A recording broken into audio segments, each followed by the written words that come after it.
in our democracy, renewing trust in public officials, and helping every Ghanaian attain their full potential. Offering a trusted hand to the vulnerable, particularly women and youth, and creating a new Ghana for coming generations. And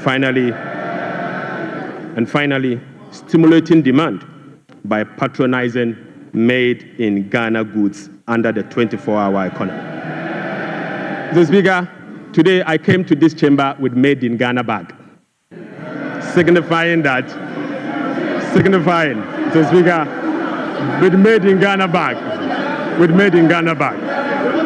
Mr. Speaker, I would like to first present, Mr. Speaker, they don't know that in Ghana we sew suit. Right, Honorable Speaker, I would like to first present the government's immediate and strong measures to address the current challenges we are confronted with, followed by the medium-term vision, policy objectives, and targets.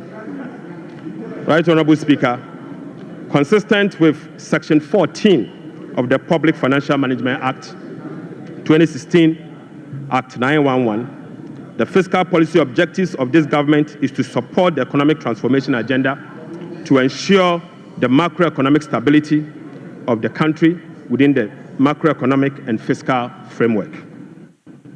More specifically, the fiscal policy objective of the government include the following: rationalizing government expenditure and eliminating wasteful expenditures, optimizing domestic revenue mobilization through broadening of tax base, increased non-tax revenue collection, adopting enhanced tax compliance measures, and modernizing the tax administration through digital technology.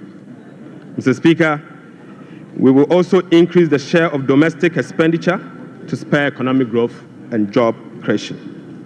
We'll be reducing public debt to sustainable levels and adopting prudent debt management practice to support debt sustainability. Reducing the fiscal deficit progressively in accordance with the amended Fiscal Responsibility Act to promote fiscal and debt sustainability. And Mr. Speaker, restoring confidence in the Ghana economy. Right, Honorable Speaker, our approach will be to foster economic growth, accelerate job creation, reduce inflation, and stabilize the cedi. To achieve this, it is crucial that we establish the macroeconomic stability and ensure debt sustainability. Mr. Speaker, we are confident that by prioritizing these fundamental elements, we can cultivate an environment where individuals can prosper and businesses can thrive in Ghana. Mr. Speaker, Ghanaians, through the recent National Economic Dialogue, have expressed a clear desire for fiscal deficit and public debt to be reduced through cuts in government spending rather than through only tax measures. We wholeheartedly agree, Mr. Speaker. Going forward, we will tailor our expenditure to align with our fiscal realities. After all, whoever pays off their debt gets rich. Mr. Speaker, we are poised to implement a three-pronged approach to achieve our objective, beginning with this budget immediately. First will be to recalibrate the fiscal adjustment, and we believe that by prioritizing spending-led fiscal adjustment can initiate a positive cycle.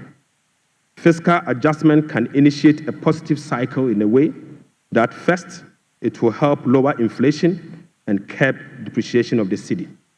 Secondly, it will lessen government reliance on borrowing, which in turn will reduce the crowding out of private sector and lower interest rates.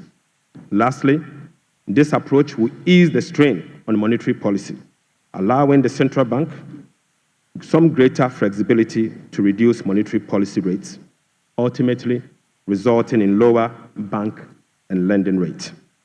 Mr. Speaker, the second approach will be to deliver a shock therapy. Mr. Speaker, we